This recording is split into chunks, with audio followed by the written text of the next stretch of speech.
Olá, quinto ano! Tudo bem? Chegou a hora da aula de História e nós vamos retomar um assunto que a gente estava tratando, que é o período regencial. Eu vou fazer o mapa mental com vocês nas próximas aulas, mas como hoje é a primeira aula, eu vou fazer uma grande introdução sobre esse assunto. Vamos começar?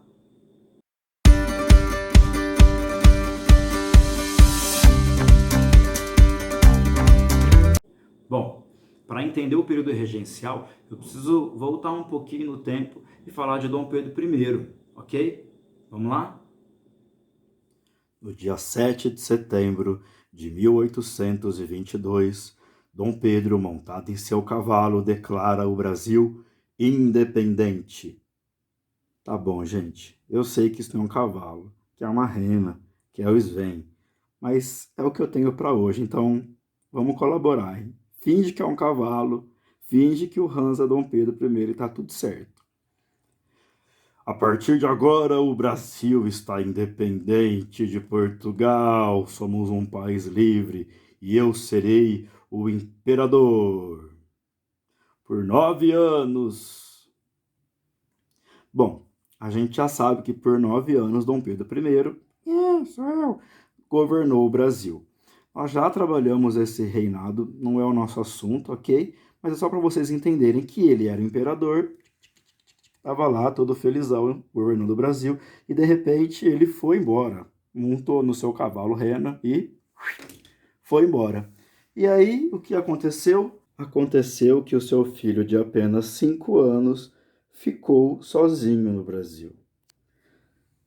Dom Pedro de Alcântara, ou Pedro do Brasil, ou informalmente Dom Pedrinho, ficou no Brasil e não poderia assumir o trono porque tinha 5 anos. Aliás, Dom Pedrinho, Dom Pedro de Alcântara, não poderia nem brincar, porque a infância dele não era uma infância comum. Deve ter sido uma infância bem complicada. Você imagina que quando Dom Pedro I foi embora, Pedro de Alcântara, ou Pedro do Brasil, o nosso futuro Dom Pedro II, ele tinha só 5 anos de idade. E com 5 anos, ele já sabia que ele seria o imperador o mais rápido possível. Na verdade, ele tinha 13 anos. A gente já conversou sobre isso. Geralmente, os príncipes, eles têm um tempo longo para se preparar, para poder entender como que funciona, como que você vai tomar conta, qual é o reino, né, que você vai ter que comandar. A gente até usou o exemplo do príncipe Charles, ele está há muito tempo se preparando para ser rei, então ele já tem muita ideia do que precisa ou não fazer, né? Mas no caso de Dom Pedro de Alcântara, ele precisava ser rei em 13 anos. Ah, tio, em 13 anos eu consigo fazer bastante coisa, dá para fazer uma faculdade em 13 anos, dá para fazer umas 3 faculdades. A diferença é você ter que fazer isso com 5 anos de idade. Aí muda tudo. Então a infância de Dom Pedro II ela foi muito complicada, porque ele teve que já aprender com 5 ou 6 anos tudo aquilo que geralmente a gente aprende quando a gente está adolescente ou na vida adulta. Dom Pedro II começou a fazer aula de artes, ciência, legal, direito, legal. O que é direito, tio? Direito é aquela faculdade que você faz para se tornar um advogado, um juiz, um desembargador. Ou seja, o direito é um curso que vai te ensinar as leis do seu país. Dom Pedro de Alcântara precisava entender como que o Brasil funcionava politicamente e legalmente para poder comandá-lo. Então, você imagina uma criança que vai ser privada, né, de brincar, de estar em contato com outras crianças. Opa, parece que a história é maluca demais, né? Tá sempre se repetindo. Nós estamos vivendo um momento como esse, nós estamos, né, apartados do convívio social.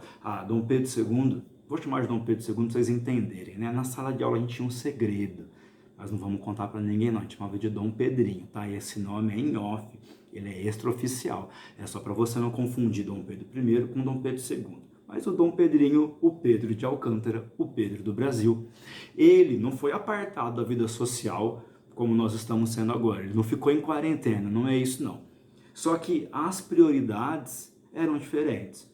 Então ele vai ter um tempo para brincar, ele vai poder ser criança, mas ele vai ficar a maior parte do seu tempo trancafiado numa sala, estudando, se preparando. Ao mesmo tempo em que a gente fica com dó desse menino, né, que passou a sua infância tendo aulas e sendo tratado como se fosse um adulto praticamente, ao mesmo tempo que dá um dó dele, também tem um benefício gigantesco.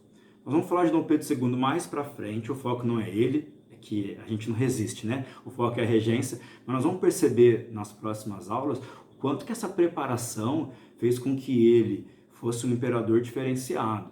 Ele era um cara completamente ficcionado em ciência. Então ele vai montar um museu fantástico, ele vai trazer uma coleção de obras, de botânica, obras históricas. Bom, vamos voltar para o nosso assunto principal, né, que é a regência. Então, enquanto Pedro de Alcântara, o Dom Pedrinho, o Dom Pedro II, o Pedro do Brasil, enquanto ele estava se preparando lá no cantinho dele, o Brasil precisava ser comandado por alguém. E na Constituição feita por Dom Pedro I, lá em 1824, dizia que na ausência ou na impossibilidade do imperador assumir, mediante qualquer que fosse o problema, ficariam regentes tomando conta do Brasil. E é isso que vai acontecer. Os políticos eles vão se reunir e eles vão escolher três.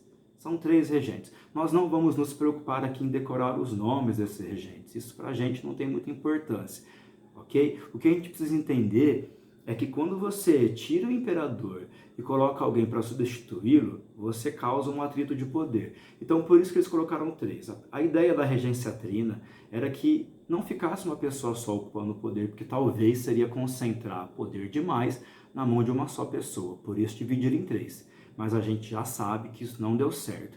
Não porque eles brigavam entre si. É claro que existiam divergências, mas o problema da regência não foi o relacionamento entre os regentes.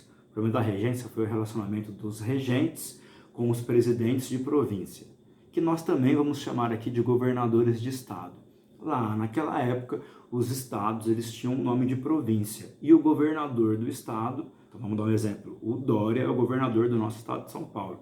Se nós estivéssemos falando de 1831, nós estaríamos chamando Dória de presidente da província de São Paulo, ok? Então, os governadores, os presidentes de província, muitos não vão ter uma relação harmoniosa com os regentes. Eles vão desrespeitá-los. Bom, e é aí que entra o assunto em que nós estávamos falando na semana retrasada, que são os conflitos regenciais.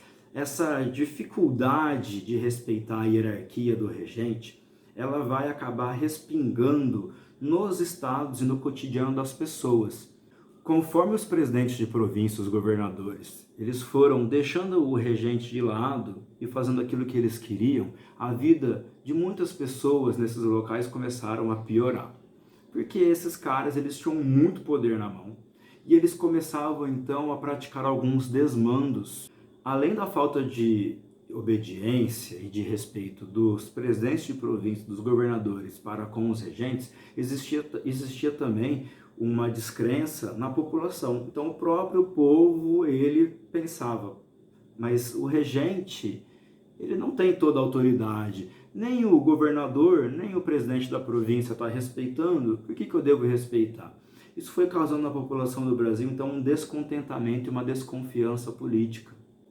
Então, quando você junta a dificuldade em respeitar a hierarquia dos governadores dos estados e a desconfiança política na sociedade, isso vai dar confusão. Soma-se a isso a pobreza, a gente já falou sobre isso, né? O Brasil ficou independente, as coisas mudaram politicamente, mas a vida das pessoas ainda continua a mesma. Quem era pobre continua muito pobre, os escravos continuam escravos, então a sociedade ainda está passando por muitas dificuldades econômicas, tudo bem? Então quando você junta esses três fatores, isso vai resultar em uma quantidade gigantesca de revoltas. Bom, então nós já temos a nossa primeira tarefa. Você vai pegar o caderno preto, se não tiver com você não tem problema, pega uma folha e você vai anotar a primeira pergunta.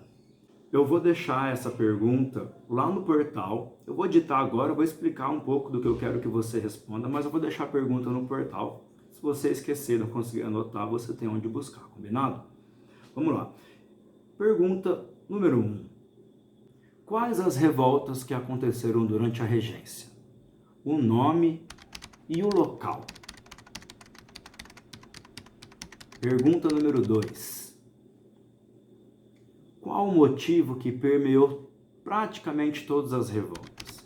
Eu sei que no mapa mental nós colocamos motivos diferentes nas 5 revoltas, mas a gente conversou muito sobre algo que estava acontecendo de uma maneira geral em quase todas essas revoltas. Eu quero saber qual que é esse motivo, o que causou tanto descontentamento assim nesses locais. Ok? Na quinta-feira eu vou voltar respondendo essa pergunta e eu vou deixar um fórum aberto também para a gente poder discutir sobre tudo isso.